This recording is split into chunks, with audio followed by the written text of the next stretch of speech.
Quantum को एक दो दिन बाद फिर एक दिन लगा लेंगे, लेकिन आज क्या है क्लासिकल थोड़ा सा कर लेते हैं, हल्का सा एक दो क्वेश्चंस, ताकि तुम बहुत ज़्यादा बोर मत हो जाओ। ठीक है, थोड़ा सा क्वांटम मैकेनिक्स बहुत नई है, फॉर्मूलाज नए हैं इस वजह से। तो क्या हम क्लासिकल मैकेनिक्स में करना चाह रहे हैं, लैग्रैंजियन मैकेनिक्स। बहुत ही हवा सा बना हुआ है इस टॉपिक का, मुझे लगता है बहुत से लोगों के दिमाग में कि पता नहीं क्या ही चीज़ है ये।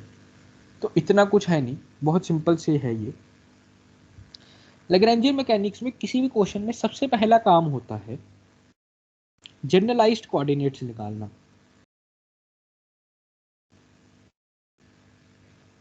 किसी भी क्वेश्चन में सबसे पहला काम होता है जनरलाइज्ड कोऑर्डिनेट्स निकालना। जनरलाइज्ड कोऑर्डिनेट्स क्या होते हैं? सबसे पहले तो तुम्हें डायमेंशन ऑफ द प्रॉब्लम पता लगनी चाहिए कि ये जो प्रॉब्लम है वो कितनी डायमेंशनल प्रॉब्लम है, और इस प्रॉब्लम को सॉल्व करने के लिए सबसे बढ़िया कोऑर्डिनेट्स कौन से रहेंगे। ठीक है, अभी एक दो एग्जांपल से समझ लेते हैं, समझ जाओ। मान लो एक स्ट्रेट रोड है, दो वन डायमेंशनल की बातें करेंगे और दोनों में तुमसे जनरलाइज्ड कोऑर्डिनेट्स पूछूंगा। तो मान लो इस सड़क पे इंसान भाग रहा है एक साइड पर, तो इसकी डायमेंशन कितनी है, वन, सब मानते हैं। तो कौन सा कोऑर्डिनेट बेस्ट रहेगा इस प्रॉब्लम को सॉल्व करने के लिए? एक्स। एक्स मान लो, वाई मान लो, जेड मान लो, कुछ भी एक ले लो, मतलब कार्टेशियन कोऑर्डिनेट का कोई भी एक कोऑर्डिनेट बेस्ट रहेगा। ठीक है, ये सबको समझ आ गई बात। ओके, अब टू डायमेंशनल मोशन होता तो क्या होता है ये, एक्स वाई प्लेन, तो X Y coordinate are the best. अब मैं तुमसे पूछ रहा हूँ कि मान लो एक स्फीयर है, ठीक है,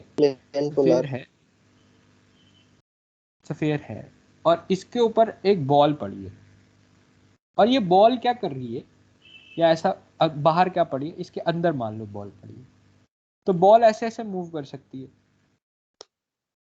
ठीक है, अब ये सफेयर है तो बॉल ऐसे भी तो मूव कर सकती, मतलब इसके अंदर कहीं पर भी जा सकती है बॉल, लेकिन सरफेस के साथ टच रहेगी।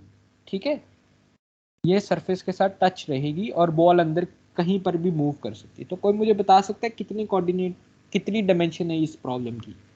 2। डिग्रीज ऑफ फ्रीडम क्या है? 3। 3 नहीं, तो देखो आर कांस्टेंट है, 2 भैया, थीटा 5, 2 है डिग्री ऑफ फ्रीडम। तो डिग्री ऑफ फ्रीडम है 2, dimension of this problem is 2। ठीक है, अब मुझे बताओ बेस्ट कोऑर्डिनेट्स कौन से हैं इसको यूज करने के? Theta and 5, spherical, R and spherical polar, theta and 5, theta and 5, क्योंकि थीटा बदल सकता है, ये थीटा होता है, मान लो तुम्हारा पार्टिकल ये है तो थीटा ये है, यहाँ पर है तो थीटा कुछ और है, या फिर 5 बदल सकता है। तो ये दो कोऑर्डिनेट्स हैं जो कि बेस्ट। अब तुम यहाँ पर एक्स वाई तो नहीं यूज करोगे, एक्स वाई भी कर सकते हो, कोई रोक नहीं रहा, लेकिन बेस्ट कौन से हैं इसको बोलते हैं जनरलाइज्ड कोऑर्डिनेट। जनरलाइज्ड मींस कि तुम्हें यहाँ पर, हाँ जी, अच्छा यहाँ पर डायमेंशन भी 2 होगा, मतलब आर को कंसीडर नहीं करेंगे यहाँ पर? हाँ डायमेंशंस 2 होगा, आर कांस्टेंट हो गया ना। अब देखो यहाँ पर जेड कांस्टेंट था, यस तो है तो जेड भी, लेकिन जेड की वैल्यू 1 2 3 कुछ भी हो सकती है, लेकिन होगी कांस्टेंट, क्योंकि तुम किस प्लेन के ऊपर हो, ये भी प्लेन हो सकता है, ये भी हो सकता है, ये भी हो सकता है। कांस्टेंट वाली नहीं होती ना जनरलाइज्ड कोऑर्डिनेट्स में, जो कि इंडिपेंडेंट है, जिनकी वैल्यूज तुम दे सकते हो, तुम्हारे हाथ में। ठीक है, तो ये हो गए तुम्हारे, इसको बोलते हैं जनरलाइज्ड कोऑर्डिनेट्स। ये क्वेश्चन गेट में आया हुआ है कि what is the degree of freedom in this, और वो भी बहुत पहले नहीं, लास्ट ईयर आया था। ठीक है, चलो और क्वेश्चंस थोड़े से, ये क्वेश्चंस जो है आपके लिए रीकैप के लिए है। तो अब मुझे बताओ कि इस प्रॉब्लम के डिग्रीज ऑफ फ्रीडम क्या होंगे?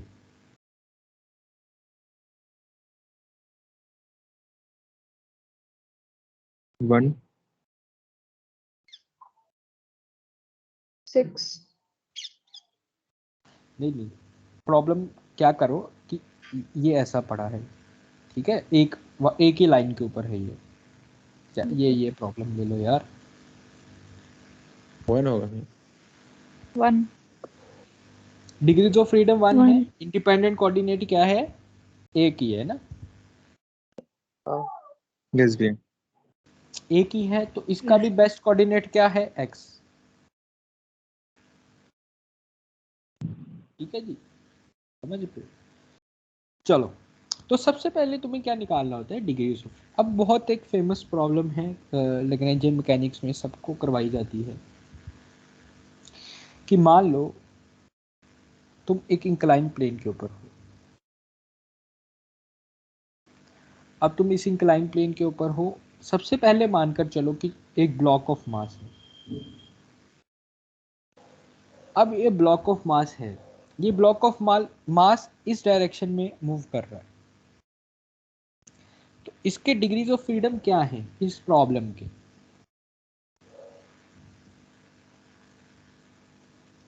अभी के लिए मानकर चलो कि ये जो पुली है, ये जो इंक्लाइन है, ये फिक्स है, ये नहीं मूव कर रहा, सिर्फ ये मास मूव कर रहा है। वन भैया। वन, ठीक है। अब 1 हाँ, तो ये वन, तो इसका बेस्ट कोऑर्डिनेट्स क्या होंगे? बेस्ट कोऑर्डिनेट क्या होंगे? बेस्ट कोऑर्डिनेट होंगे कि ये और इस यहां से distance along this line will be the best coordinates. ठीक है जी, कितना इजी हो जाएगी ना प्रॉब्लम। ये वन डायमेंशनल मोशन है, इस लाइन पे मूव कर रहा है, तो इस लाइन के ऊपर डिस्टेंस जो भी है वो ले लो, सिंपल। Yes sir. जी भाई। ठीक है, सिंपल। अब मान लो कि ये मूव कर रहा है। अब तुम्हें बेसिक फिजिक्स पता है कि जब स्मॉल m मूव करेगा और ये फिक्स नहीं है तो ये इधर को मूव करेगा। सोच Yes, सकते हो भैया। ना, सब इमेजिन कर सकते हो। तो अब मुझे ये बताओ, यस अब मुझे ये बताओ कि मान लो कुछ देर बाद, मतलब आफ्टर सम टाइम,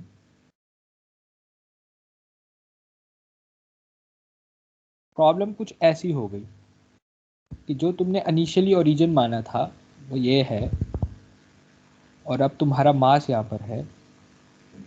ठीक है, अब मुझे बताओ कि ये इधर मूव कर रहा है, ये इधर मूव कर रहा है, तो डिग्रीज ऑफ फ्रीडम क्या हो गए? सबसे पहले तो ये बताओ, 2। 2। अब कोऑर्डिनेट्स क्या है मुझे ये भी बताओ। देखो, जनरलाइज कोऑर्डिनेट X ऐसा नहीं है and कि S। तुमने, इसमें क्या होता है, मान लो जो तुम न्यूटोनियन मैकेनिक्स करते हो उसकी सबसे बड़ी समस्या क्या है कि एक बार जब तुमने ओरिजिन मूव चूज कर लिया, या तो तुम तो क्या करते हो, वो ओरिजिन वही ओरिजिन रहता है। तो अब ओरिजिन तो ये माना था, तो फिर तो यही रहना चाहिए। लेकिन जनरलाइज कोऑर्डिनेट्स में एक फायदा है कि तुम ओरिजिन मूविंग बॉडी के साथ भी फिक्स कर सकते हो।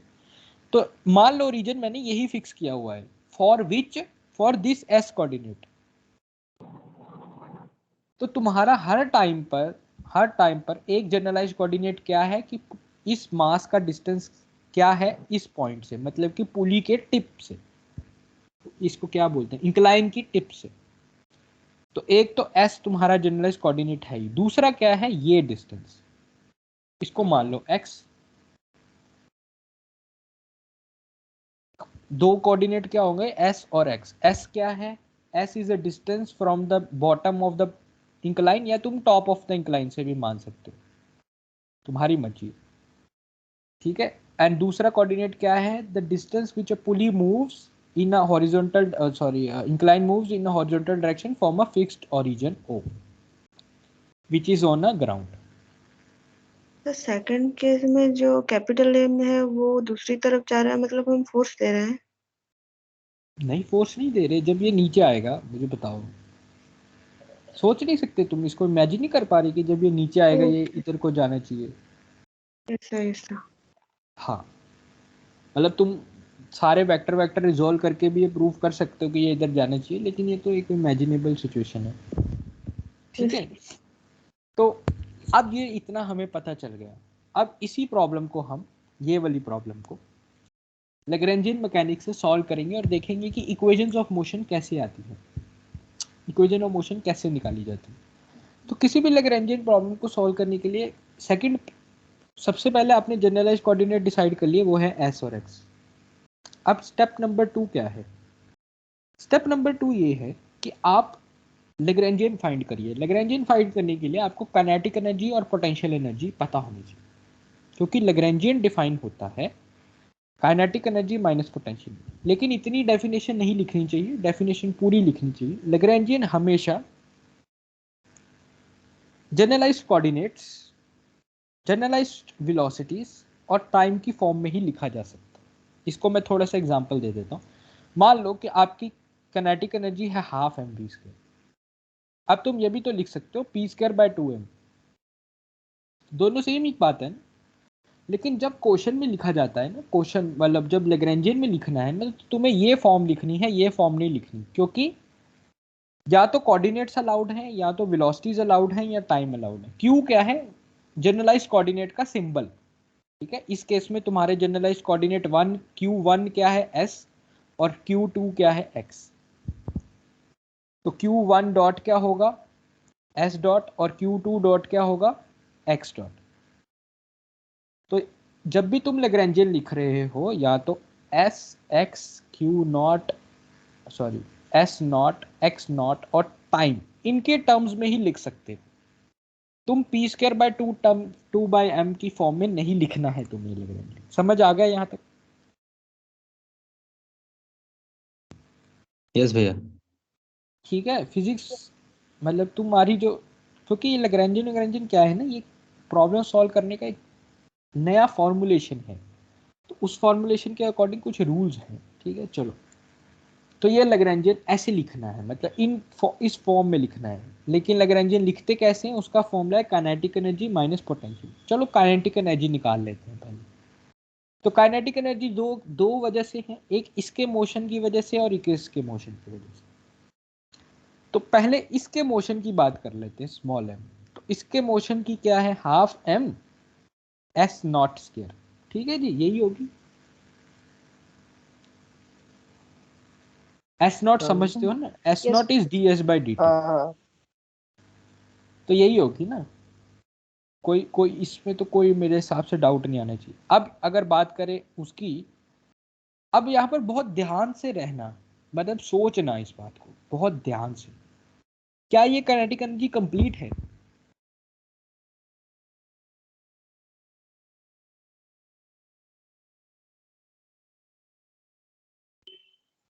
कैपिटल एम की वजह से भी तो होगा ना। नहीं नहीं, सॉरी, यहाँ पर कैपिटल एम ही लगा रहा हूँ, ठीक है। अब क्या ये काइनेटिक एनर्जी कंप्लीट है?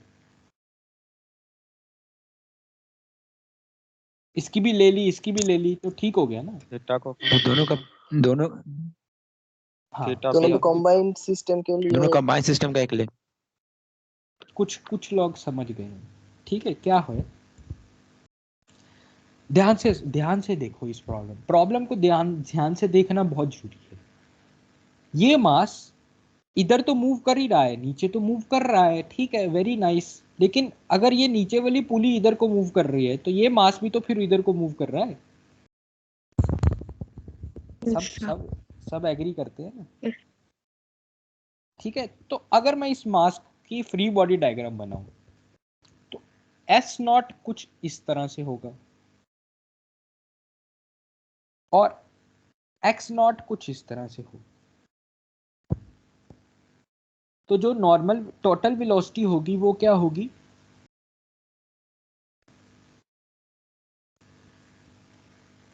इस मास m की वेक्टर फॉर्म में मैं बिना कोई रिजोल्यूशन किए अगर मैं पूछूं कि टोटल वेलोसिटी क्या होगी, तो यही होगी ना। Yes ma'am. हाँ, ठीक है। और अब मुझे ये बताओ कि kinetic energy due to small mass क्या होगी, हाफ m v स्क्वायर, इसको t1 मान लेते हैं। और v स्क्वायर क्या है जी, x not plus S not dot X not plus S not. तो ये क्या होगा जी, half m x not square s not square 2x not dot s not. सब समझ पा रहे हैं इस बात को? Yes sir. Half m Yes, x ma'am. Not square s not square, इसको मैं मान लेता हूं x नॉट, और x नॉट और s नॉट में एंगल कितना है, थीटा। कितना है थीटा। ये थीटा अगर मैं मान लूं थीटा है, तो ये कितना एंगल है, 90 degree 180 degree minus theta 180 degree minus theta, cos 180 degree minus theta, तो वो क्या होता है? Sine theta sorry minus cos theta. Minus cos theta. तो क्या kinetic energy due to small mass आ गई? सबको समझ आ गया कैसे आई? Yes sir. कोई मतलब इसमें बहुत बड़ी फिजिक्स नहीं लगाई है मैंने, क्लास 12 की।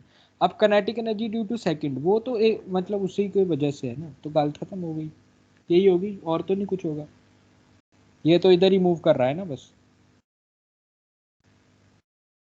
तो half M X not square, तो टोटल काइनेटिक एनर्जी क्या है इन दोनों का प्लस, तो क्या होगी half M plus M X not square half M S not square minus 2 X not S not cos theta. ठीक है जी। अब मुझे बताओ पोटेंशियल एनर्जी सिर्फ इस मास ही की होगी, सिर्फ ये वाले मास की है ना पोटेंशियल एनर्जी। इसको तो मतलब या तो तुम यस भैया। ग्राउंड पे ही मान लो ना, ठीक है। तो ये है हाइट। तो एच का फॉर्मूला ट्रिग्नोमेट्री यूज करके बताओ, ये तो मैं नहीं बता रहा, ये एस यूज कर लो और एच यूज कर लो। अब बताओ क्या होगा फॉर्मूला?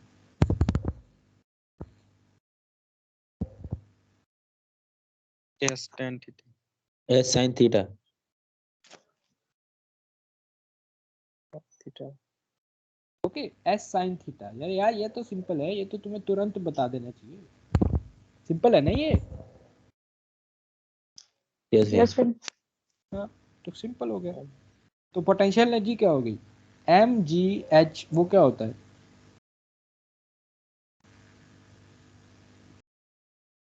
सॉरी।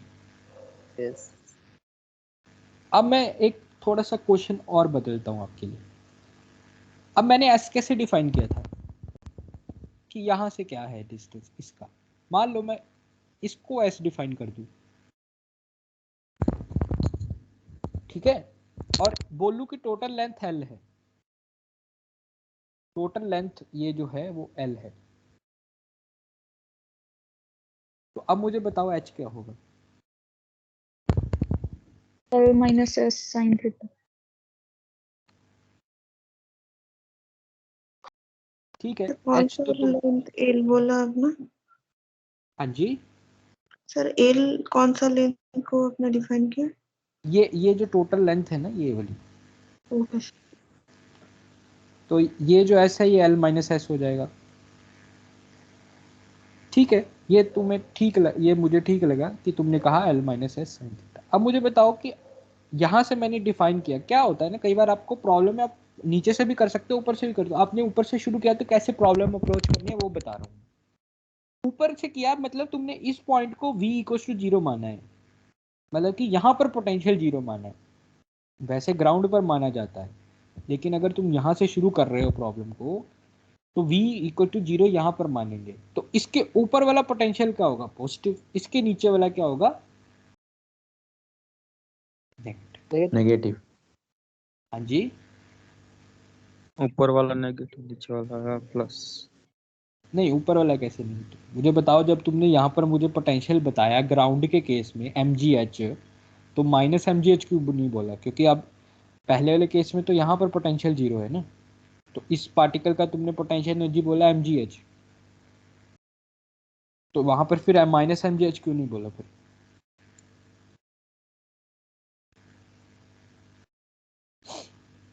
समझ गए? जो भी तुम ग्राउंड लेते हो, जहां पर भी तुम पोटेंशियल 0 मानते हो, सब कुछ तुम्हारे हाथ में है। तुम कहीं पर भी मानो ना, मैथमेटिक्स तुम कर रहे हो, कहीं पर भी मानो। अगर यहाँ पर मानोगे तो पोटेंशियल क्या आएगा ये पूछ रहा हूँ अब।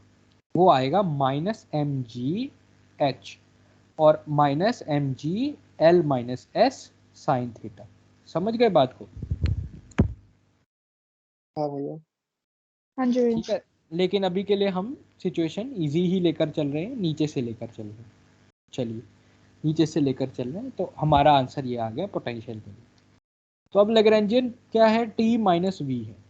तो अब ये फाइनल लेग्रेंजियन सब लिख देते हैं हम सिंपल सा।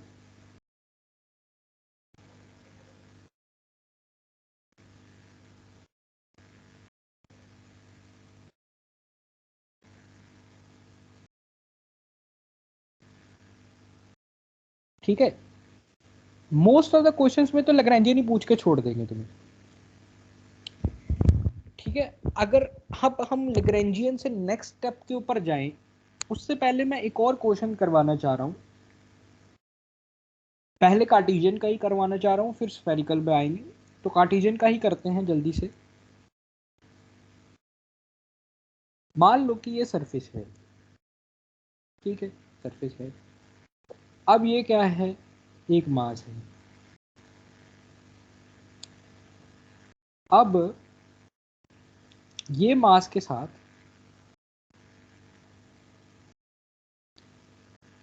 एक पेंडुलम लटका है जिसकी लेंथ है l, और इसका मास कैपिटल M मान लो, इसका स्मॉल m मान लो, और ये एंगल है थीटा। मतलब जैसे ये इधर को मूव करेगा, ये पेंडुलम जो है ऐसे ऐसे करेगा, मतलब ऑसिलेट करेगा।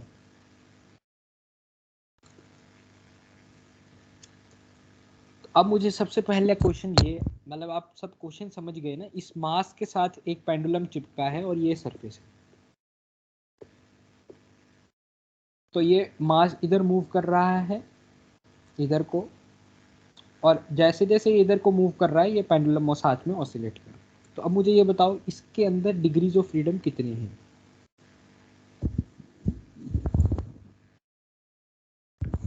3 3 देखो भैया, 2 2 टू होगी। 2 भैया।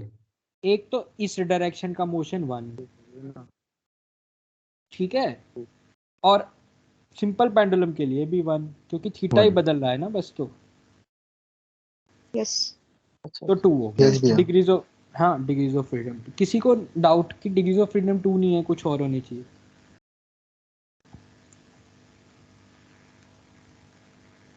ठीक है, 2 ही है। चलो, तो जनरलाइज कोऑर्डिनेट्स बताओ। तो एक फिक्स्ड ओरिजिन से इसका डिस्टेंस है पहला x, और दूसरा क्या है, थीटा।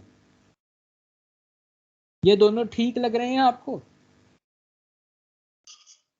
यस भैया। यस। तो kinetic energy due to this capital M क्या है, half m x not square. वो तो कोई डाउट नहीं है ना, ये तो एक ही डायरेक्शन में मूव कर रहा है बस। यस अब भैया इसके अंदर दो चक्कर है। एक ये तो थीटा की ऐसे अपना ऑसिलेट कर रहा है पहला, और जो इसका जिसके साथ ये बंधा है वो भी मूव कर रहा है। तो दो दो वेलोसिटीज हैं। एक क्या है, एक एक्स नॉट, अगर मैं इसका अगर मैं वो बनाऊं फ्री बॉडी डायग्राम, एक एक्स नॉट और एक थीटा नॉट। मतलब कि थीटा की वजह से जो ऐसे ऐसा लिख लेते हैं वी थीटा। तो अब मुझे बताओ, सबने स्फेरिकल पोलर कोऑर्डिनेट्स तो पढ़ रखे हैं, या प्लेन पोलर कोऑर्डिनेट्स तो पढ़ रखे हैं।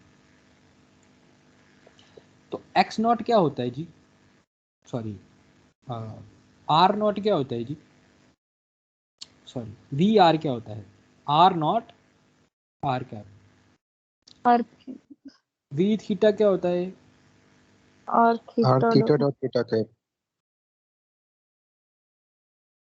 और वी फाई क्या होता है?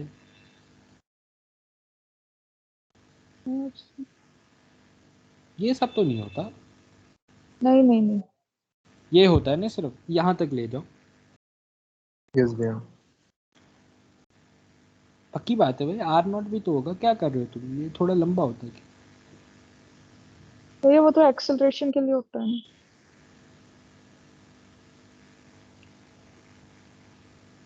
देखो पहले वाला सही था भैया एल थीटा क्या होता है,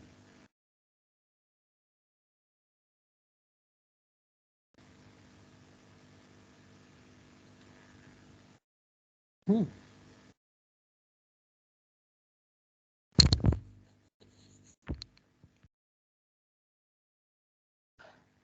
तो वी थीटा क्या होगा,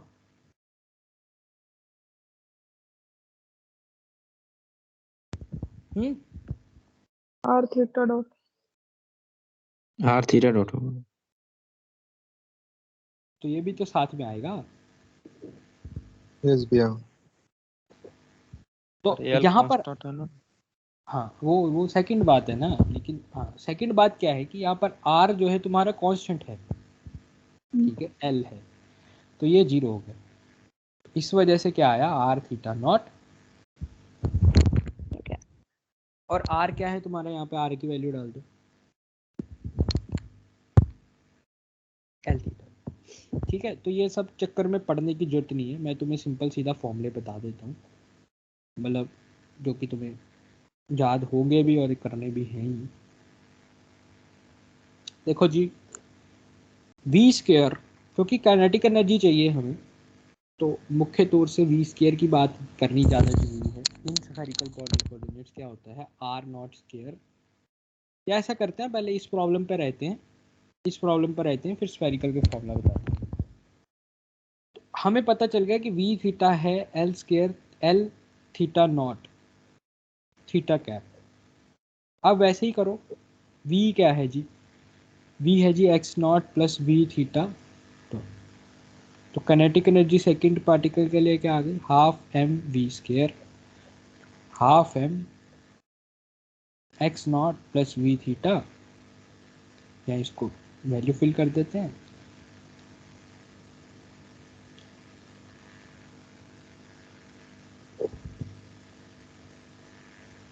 चलो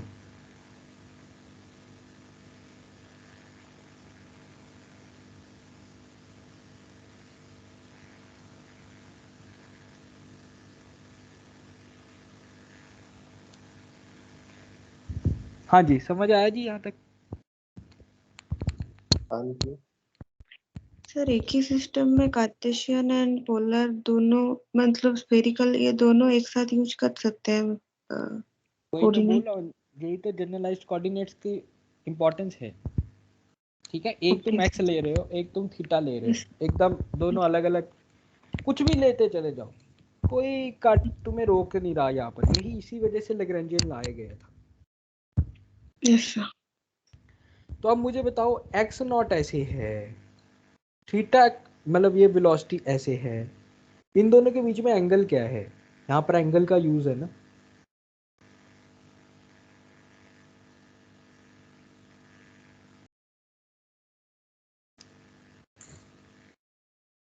इस डायरेक्शन में तुम्हारा वी थीटा है और इस डायरेक्शन में तुम्हारा एक्स है, तो इन दोनों के बीच में एंगल कितना है, 90 प्लस 5 हो।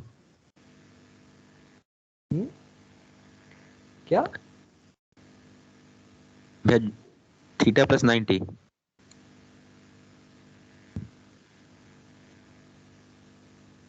Theta plus 90? भैया फिर से बताना क्वेश्चन।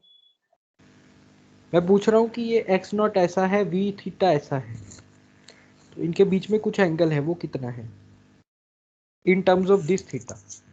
अगर ये एंगल को फाई मान लो तो इन टर्म्स ऑफ मैं भी थीटा का 180 डायरेक्शन minus समझ 5 नहीं आया। क्या, भी थीटा का डायरेक्शन तो टेंजेंट होगा ना, आपने वो कैसे किया समझ नहीं आया। यही होगा ना। हाँ भाई अब आप ठीक है। तो इसको मैं यहाँ रखूँ एक ही बात है ना। बट वो तो चेंज होगा ना हर बार। कैसे, वेक्टर्स को बिना हिलाए पैरेलली यहीं भी रख सकते हैं ना, ये तो पढ़ा है हमने। नहीं नहीं, जब ऑसिलेट करेगा तब चेंज होगा ना डायरेक्शन। नहीं नहीं, मतलब जहां पर भी होगा, मैं बोल रहा हूँ कि अभी के लिए, ये अभी के लिए मैं पूछ रहा हूँ कि ये वी थीटा ये है, तो in terms of theta he change होगा ना, तो थीटा तो आ जाएगा ना फॉर्मूले के अंडर। हाँ भैया ठीक है। हाँ, अभी के लिए यस ये भैया। बताओ कि अगर यहाँ पर है और ये यहाँ पर है, तो क्या होगा फॉर्म में, मतलब एंगल क्या होगा, इतना तो करना समझ आना चाहिए। 90 डिग्री प्लस थीटा। थोड़ी 90 सी प्लस थीटा हो। थोड़ी सी मैं कैलकुलेशन तुम्हें कर देता हूँ, क्या होगा। 90 प्लस थीटा 180 माइनस थीटा। तो ये एंगल क्या है?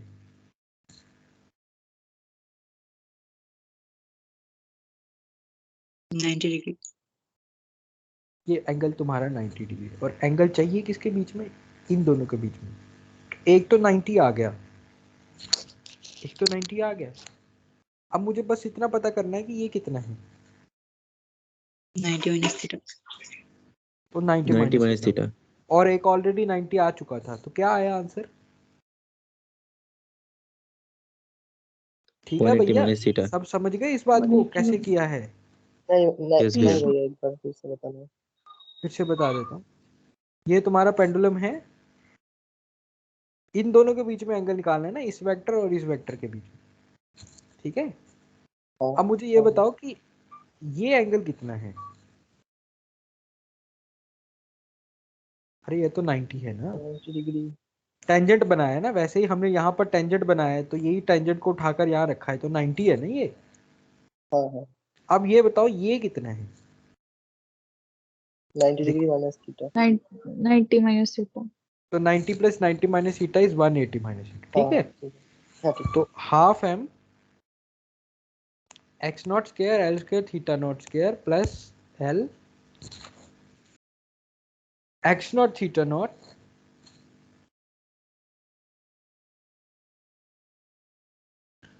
cos 180 minus theta is minus cos theta.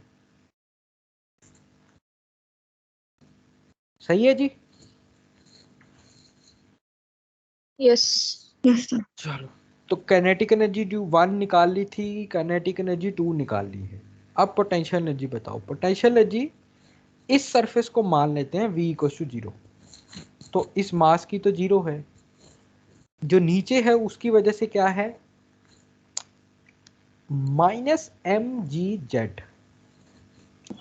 Minus क्यों लिया? क्योंकि ये 0 से नीचे है, 0 लेवल से नीचे है तुम्हारा मास, इस वजह से माइनस लेना पड़ेगा। अब समझे लास्ट क्वेश्चन का मतलब?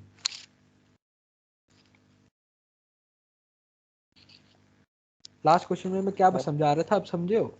अब तुमने इस हाँ। सरफेस अब 0 मानना है, तो इससे नीचे वाले को माइनस मान, और z क्या है? z बहुत ही सिंपल है, l cos theta. L cos theta।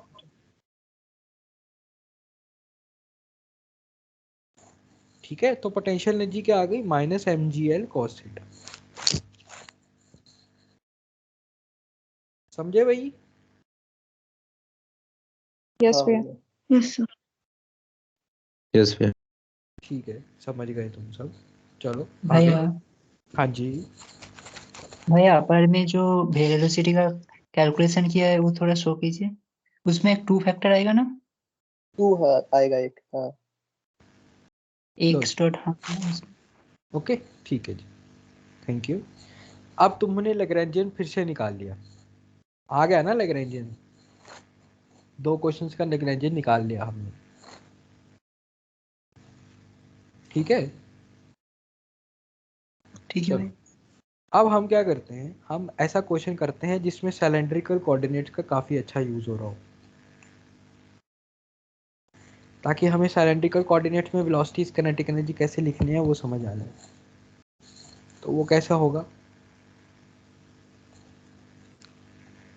तो मान लो एक कोन है तुम्हारे पास,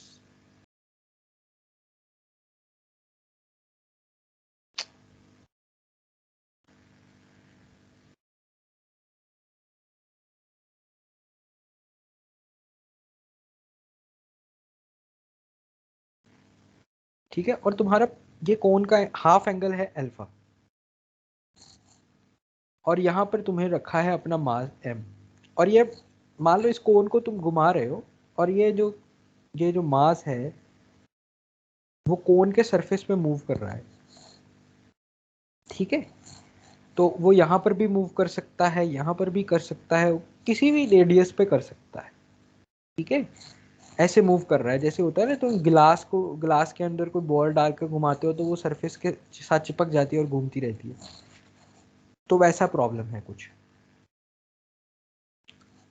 इसका रेडियस है कैपिटल R। यहाँ पर मुझे क्या बता, यहाँ पर क्या होगा? रो ही लेते हो, सिलेंड्रिकल कोऑर्डिनेट्स में रो लिया जाता है कि distance from the axis is rho. अब यहाँ पर तुम्हें इसकी पहले काइनेटिक एनर्जी चाहिए और फिर इसकी क्या चाहिए, पोटेंशियल एनर्जी।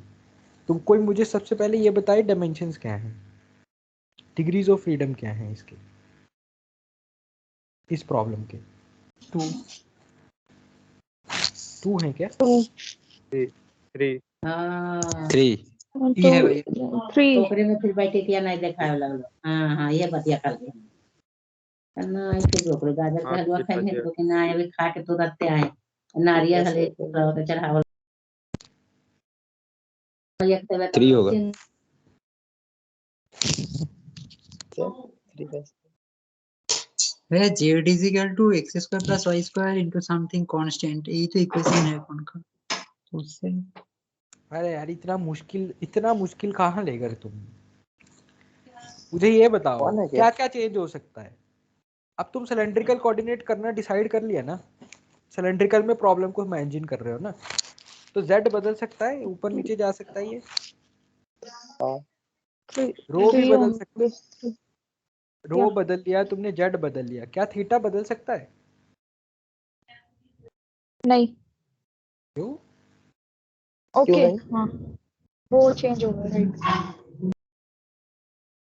तो थीटा भी बदल सकता है। फाई अगर मैं तुमसे कहूं क्या रो और z इंडिपेंडेंटली बदल सकते हैं? नहीं, डिपेंड करेगा। फॉर्मूला नहीं। लिखो, ये z है, ये रो है, ये अल्फा है, तो इनके बीच में फॉर्मूला आ गया है, क्या आ गया बताओ? यस भैया। बताओ क्या है formula? tan alpha is equal to rho by z। तो z क्या है, रो बाय tan अल्फा। तो दोनों इंडिपेंडेंट नहीं है, तो डिग्रीज ऑफ फ्रीडम कितने आ गए? 2। 2। और कौन से कोऑर्डिनेट यूज करने चाहिए, रो यूज करें कि z यूज करें? एक तो फाई करना ही है क्योंकि वो तो इंडिपेंडेंट है, तो फिर z यूज किया जाए कि रो यूज किया जाए? z। Z Z z रो भी तो यूज कर सकते हैं, रो कोई भी क्यों कर नहीं लो, यूज कर रहे? कोई भी कर लो, ये नहीं है रो नहीं वो कर में सकते, कॉम्प्लिकेटेड हो जाएगा। रो में ओके कॉम्प्लिकेटेड हो जाएगा, यस सर। रो में कॉम्प्लिकेटेड हो जाएगा। Sure, are you sure? हाँ सर, यस सर। मेरे हिसाब से तो रो में ज्यादा इजी रहेगा। चलो कोई बात नहीं, कोई भी कर लो। काइनेटिक एनर्जी है हाफ m। अब मुझे ये बताओ v स्क्वायर इन क्या कहते हैं उसको, सिलेंड्रिकल में कैसे लिखा जाता है? लिखा जाता है रो नोट स्क्वायर, ठीक है। ये v स्क्वायर है तो इसके साथ वेक्टर्स नहीं आएंगे, ये स्केलर है, scalar. Rho square phi not square plus Z not square, यही होगा जी v स्क्वायर। यस भैया हाँ ये। भैया। ओके, अब रो का तुमने फॉर्मूला निकाला है, रो नॉट का tan अल्फा z नॉट, यही है? हाँ ये है। ओके, तो रो नॉट पुट कर दो।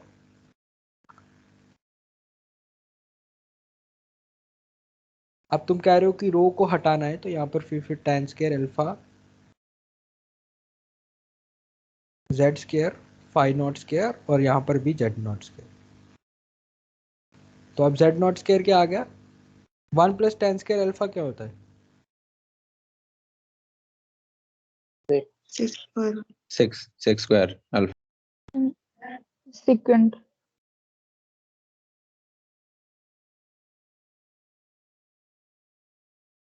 ठीक है, काइनेटिक एनर्जी तुम्हारी आ गई हाफ m।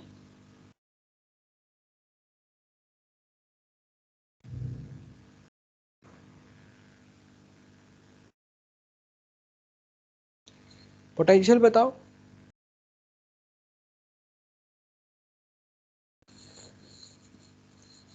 यही होगी, इसको हाँ कुछ भैया। पुट करने की तो नहीं Yes. जरूरत, यस भैया। इसमें कुछ पुट करने की तो नहीं जरूरत है। जेड हम लेकर चल रहे हैं ना अपना कोऑर्डिनेट, तो जेड में आ गया तो खत्म, यस सर। यस। तो तुम्हारे पास लेग्रेंजियन भी आ गया फिर। आ गया ना? हाँ भैया। हाँ सर। यस भैया। आज बहुत अच्छा। चलो अब एक लास्ट प्रॉब्लम कर लेते हैं जिसमें स्फेरिकल्स का यूज हो रहा हो। ठीक है, स्फेरिकल का यूज हो रहा हो। तो एक स्फेयर मानते हैं पहले। अब इस स्फेयर को क्या करना है, इस स्फेयर के अंदर एक बॉल माननी है, मतलब पॉइंट मास मानना है, केप्ट स्मॉल है। तो ये यहाँ से समझ के ही तुम्हें समझ आ जाता है कि ये जो है इसके अंदर बेस्ट रहेगा कि तुम स्फेरिकल कोऑर्डिनेट यूज करो। तुम्हें कंडीशन दी गई है कि ये on the surface he move कर सकता है। तो हमने पहले ही इसके बारे में बात कर ली थी कि डिग्री ऑफ फ्रीडम 2 होनी चाहिए, थीटा और फाई। और जो रेड आर कोऑर्डिनेट है वो फिक्स है, कैपिटल आर। तो काइनेटिक एनर्जी लिखनी हो तो क्या लिखोगे, हाफ एम वी स्क्वायर। अब V square in spherical coordinates क्या होता है, R not square, R square sine square theta, theta not square, sorry नहीं भैया, R square theta not square, R square sine square theta, phi not square. तो R not क्या है बताओ? 0। 0।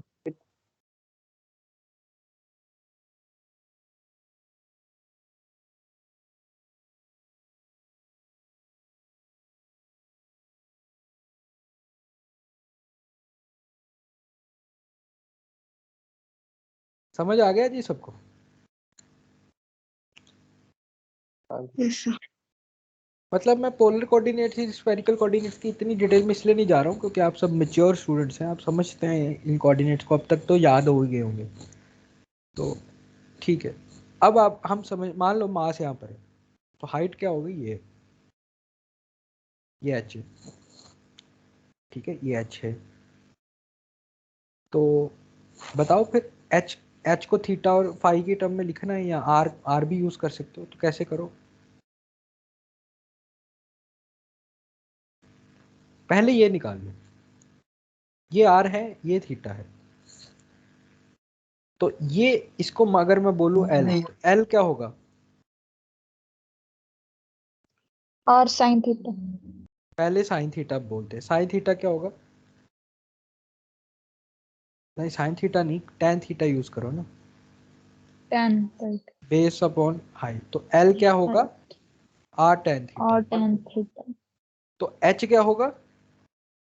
r और minus l, r minus r। Tan theta. तो potential energy क्या होगी?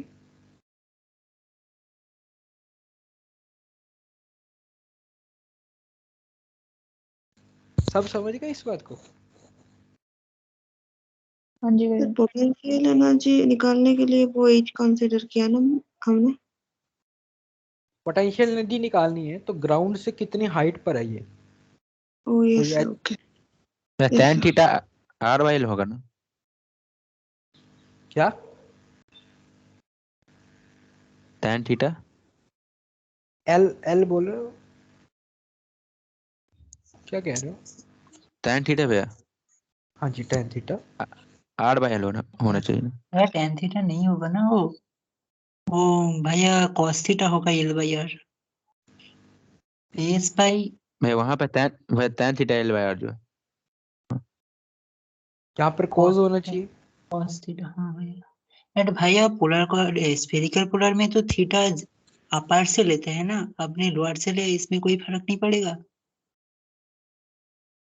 मतलब मतलब थीटा तो पॉजिटिव जेड एक्सिस से मेजर करते हैं, आपने जेड माइनस जेड एक्सिस से मेजर किया, इससे कोई फर्क नहीं पड़ेगा। तुम अच्छा, वो भी ठीक बात है। तो ये है थीटा वैसे, भैया है ना? तो ये हाँ भैया। 180 माइनस थीटा हाँ है। 180 माइनस थीटा तो ये cause minus minus cos theta है, ये माइनस कॉस थीटा है, ये बोल रहे हो तुम? हाँ भैया। और ये क्या होगा फिर? Minus R cos theta. लेकिन ये गलत है ना, ऐसे ऐसे थोड़ा लेंगे तुम। हम क्या करते हैं, हम सीधा कर लेते हैं, हम इतना मुश्किल करते ही नहीं। हम क्या करते हैं, हमें हमें किसी ने बोला थोड़ा नहीं कि नीचे ही रखना है, ऐसा तो नहीं किसी ने बोला ना हमें। इतना क्यों कॉम्प्लेक्स करना हमें।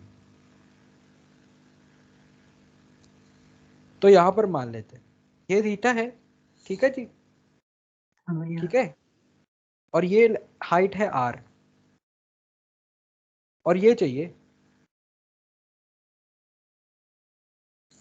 है ना, यही चाहिए ना। हाँ भैया। तो ये है 1, ये है कि ये क्या है 90 माइनस थीटा, ये चाहिए, और ये गिवन है।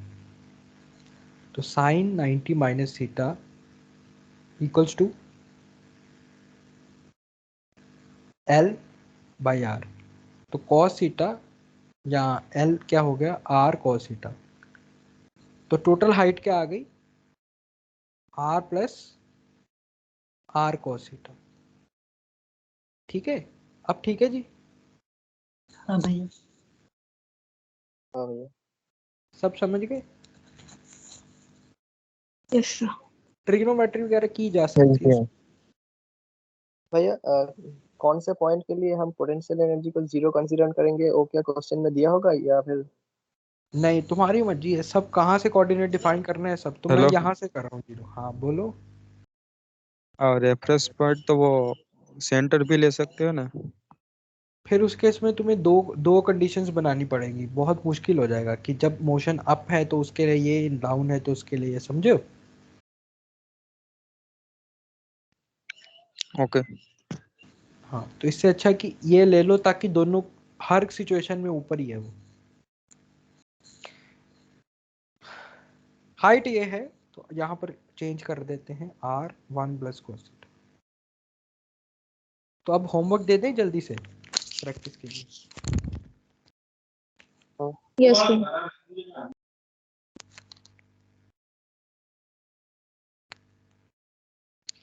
एक सेकंड खोलने दो मुझे।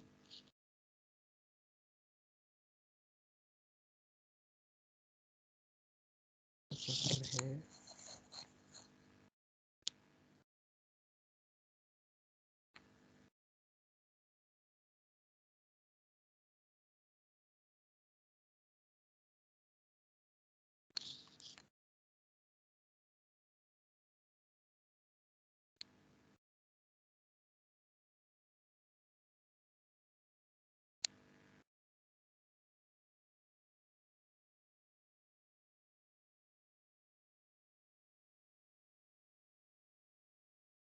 ठीक है, ये है।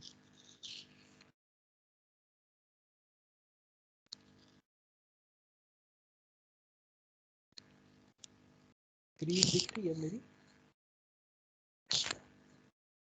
नो भैया।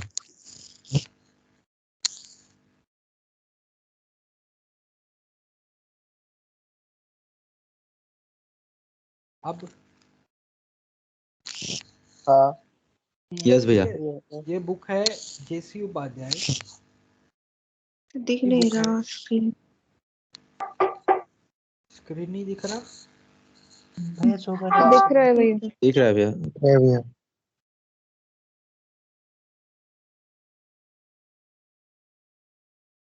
अच्छा, स्क्रीन दिख रहा है तो ये जेसी उपाध्याय बुक है। जेसी उपाध्याय बुक में चैप्टर नंबर 2 में आप जब नीचे आएंगे, मैं ये बुक भेज ही देता हूँ, इसका पेज नंबर 73 पे जब आएंगे तो एग्जाम्पल स्टार्ट हो जाएंगे। एग्जाम्पल स्टार्ट हो जाएंगे तो उसमें लैग्रैंजियंस निकालने हैं। उसके बाद लैग्रैंज इक्वेशन भी फाइंड की गई है, वो आपको नहीं करनी। आपको हर प्रॉब्लम में लैग्रैंजियन तक आना है कि लैग्रैंजियन कैसे फाइंड हो रहा है। ये वाली प्रॉब्लम कर ली हमने, तो इसको आप छोड़ सकते हैं या दोबारा देख सकते हैं। तो हर एक प्रॉब्लम में काफ़ी क्वेश्चंस यहाँ पर दे रखे हैं। मतलब ये वाला प्रॉब्लम बहुत इंटरेस्टिंग है, 8th वाला। तो ये सब प्रॉब्लम्स आप करो, मतलब 6 से 8 क्वेश्चन, 9 क्वेश्चन हैं, इनमें लैग्रैंजियंस फाइंड करो। इक्वेशंस बनाने की जरूरत नहीं, इक्वेशन ऑफ मोशन आर नहीं, कोई ज़रूरत नहीं है। तो लैग्रैंजियन तक आओ। कल हम इक्वेशन ऑफ मोशन बनाना सीखेंगे कि कैसे इक्वेशन ऑफ मोशन बनाते हैं। ठीक है, समझ गए सब क्या करना है होमवर्क। 9 क्वेश्चन में इतना कर लिया तो मुझे नहीं लगता कि कोई भी ऐसा क्वेश्चन आ सकता है कि जिसमें आपको लैग्रेंजियन बनाने में दिक्कत है, अगर ये 9 क्वेश्चन आपने अच्छे से समझ के कर लिए।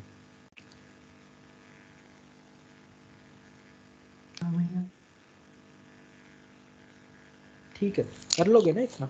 चलो हाँ भैया। हाँ भैया, कुछ डाउट है? हाँ जी भैया। पूछ लो डाउट, जिसको भी डाउट है पूछ लो।